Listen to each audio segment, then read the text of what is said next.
ಸುಖೀ ಭವ. ನನ್ನ ಎಲ್ಲ ರೈತ ಬಾಂಧವರಿಗೆ ನಮಸ್ಕಾರ. ಹಾಗೆ ನಮ್ಮ ಅನ್ನದಾತ ಸುಖೀಭವ ಯೂಟ್ಯೂಬ್ ಚಾನಲ್ಗೆ ಮತ್ತು ಫೇಸ್ಬುಕ್ ಪೇಜ್ಗೆ ತಮ್ಮೆಲ್ಲರಿಗೂ ಆತ್ಮೀಯ ಸ್ವಾಗತ. ರೈತ ಬಾಂಧವರೇ, ಈ ಒಂದು ವಿಡಿಯೋದಲ್ಲಿ ಬೆಂಗಳೂರು APMC ಮಾರ್ಕೆಟ್ನ ಈರುಳ್ಳಿ ದನಗಳು ಏನಾಯಿತು ಅಂತ ನೋಡೋದಕ್ಕಿಂತ ಮುಂಚೆ ನಮ್ಮ ಒಂದು ಯೂಟ್ಯೂಬ್ ಚಾನಲ್ ಯಾರೆಲ್ಲ ಹೊಸದಾಗಿ ನೋಡ್ತೀರಾ ದಯವಿಟ್ಟು ಸಬ್ಸ್ಕ್ರೈಬ್ ಮಾಡ್ಕೊಂಡು ಸಪೋರ್ಟ್ ಮಾಡಿ. ಹಾಗೆ ಕಾಣ್ತಾ ಇರುವಂಥ ನಂಬರ್ಗೆ ನೀವು ವಾಟ್ಸಪ್ಪಲ್ಲಿ ಆಯ್ ಅಂತ ಕಳಿಸ್ರಿ, ನಾವು ಗ್ರೂಪ್ನ ಲಿಂಕ್ನ ಕಳಿಸ್ತೀವಿ, ನೀವು ಜಾಯ್ನ್ ಆಗ್ಬೋದು. ನಾವು ಪ್ರತಿನಿತ್ಯ ಹಾಕುವಂಥ ವಿಡಿಯೋಗಳು ನಿಮಗೆ ಬೇಗನೆ ಸಿಗ್ತವೆ. ಹಾಗೆ ಈರುಳ್ಳಿ ದರಗಳ ಬಗ್ಗೆ ನಿಮಗೆ ಹೆಚ್ಚಿನ ಮಾಹಿತಿ ಬೇಕಂದರೆ NRI ಏಜೆನ್ಸಿ ಅವ್ರದ್ದು ಲೋಕೇಶ್ ಜಿ ಅವ್ರದ್ದು ನಂಬರ್ನ ಕೊಟ್ಟಿದ್ವಿ, ಆ ನಂಬರ್ಗೆ ನೀವು ಕರೆ ಮಾಡ್ಬೋದು. ಬನ್ನಿ ಇವತ್ತಿನ ದಿನ ಬೆಂಗಳೂರು APMC ಮಾರ್ಕೆಟ್ನ ಈರುಳ್ಳಿ ದರಗಳು ಏನಾಗಿದೆ ಅಂತ ನೋಡೋಣ. ಯಶವಂತಪುರ APMC ಯಾರ್ಡ್ಗೆ 13ನೇ ತಾರೀಕು ಸೋಮವಾರ ಟೋಟಲು 455 ಗಾಡಿಗಳು ಬಂದಿದ್ದು, ಅದರಲ್ಲಿ 91,242 ಈರುಳ್ಳಿ ಚೀಲಗಳು ಆಮದುವಾಗಿದ್ದಾವೆ.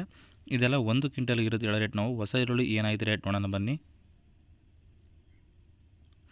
ಬೀಡ್ ಬಂದುಬಿಟ್ಟು 800 ರೂಪಾಯಿಂದ 1400 ರೂಪಾಯಿವರೆಗೂ ಇದು ರೇಟ್ ಆಗಿದೆ.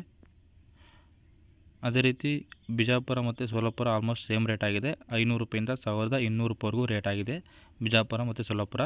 ಅದೇ ರೀತಿ ಮುಕ್ಕಲ್ ಫಸ್ಟ್ ಕ್ವಾಲಿಟಿ ಬಂದುಬಿಟ್ಟು 1100 ರೂಪಾಯಿಂದ 1200 ರೂಪಾಯಿವರೆಗೂ ರೇಟ್ ಆಗಿದೆ. ಯಾರೆಲ್ಲ ನಮ್ಮ ಒಂದು ಯೂಟ್ಯೂಬ್ ಚಾನಲ್ ಫಸ್ಟ್ ಟೈಮ್ ನೋಡ್ತಾರೆ ದಯವಿಟ್ಟು ಸಬ್ಸ್ಕ್ರೈಬ್ ಮಾಡ್ಕೊಂಡು ಸಪೋರ್ಟ್ ಮಾಡಿ. ಮೀಡಿಯಮ್ ಸೆಕೆಂಡ್ ಕ್ವಾಲಿಟಿ ಬಂದುಬಿಟ್ಟು 900 ರೂಪಾಯಿಂದ 1000 ರೂಪಾಯಿ ರೇಟ್ ಆಗಿದೆ. ಅದೇ ರೀತಿ ಫೇಸ್ಬುಕ್ ಪೇಜಲ್ಲಿ ನೋಡ್ತೀರಂತ ದಯವಿಟ್ಟು ಫಾಲೋ ಮಾಡಿ. ಕೋಟಾ ಥರ್ಡ್ ಕ್ವಾಲಿಟಿ ಬಂದುಬಿಟ್ಟು 800 ರೂಪಾಯಿಂದ 900 ರೂಪಾಯಿವರೆಗೂ ಆಗಿದೆ.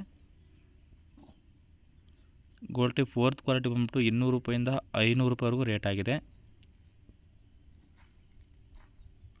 ಜಾಡ್ ಬಂದುಬಿಟ್ಟು 200 ರೂಪಾಯಿಂದ 300 ರೂಪಾಯಿವರೆಗೂ ರೇಟ್ ಆಗಿದೆ. ಅಹಿಲ್ಯನಗರು 600 ರೂಪಾಯಿಂದ 1300 ರೂಪಾಯಿವರೆಗೂ ರೇಟ್ ಆಗಿದೆ. ಇದಿಷ್ಟು ಇವತ್ತಿನ ಬೆಂಗಳೂರು APMC ಮಾರ್ಕೆಟ್ನ ಈರುಳ್ಳಿ ಬೆಲೆಗಳಾಗಿರ್ತವೆ. ನಿಮ್ಮ ಕಡೆ ಈರುಳ್ಳಿ ಬೆಲೆ ಏನಿದೆ ಅಂತ ಕಮೆಂಟ್ ಮಾಡಿ ತಿಳಿಸಿ. ಬೇರೆ ರೈತರು ನೋಡ್ತಾ ಇರ್ತಾರೆ, ಅವ್ರಿಗೂ ಹೆಲ್ಪ್ ಆಗುತ್ತೆ. ಹಾಗೆ ಈ ವಿಡಿಯೋ ಇಷ್ಟ ಆಗಿದ್ರೆ ದಯವಿಟ್ಟು ನಮ್ಮ ಒಂದು ಚಾನಲ್ನ ಸಬ್ಸ್ಕ್ರೈಬ್ ಮಾಡಿ ಮತ್ತು ಈ ವಿಡಿಯೋ ಒಂದು ಲೈಕ್ ಮಾಡಿ. ಈ ವಿಡಿಯೋವನ್ನು ನಮ್ಮ ಎಲ್ಲ ರೈತ ಬಾಂಧವರಿಗೆ ಶೇರ್ ಮಾಡಿ. ಧನ್ಯವಾದಗಳು. ಅನ್ನದಾತ ಸುಖೀ ಭವ.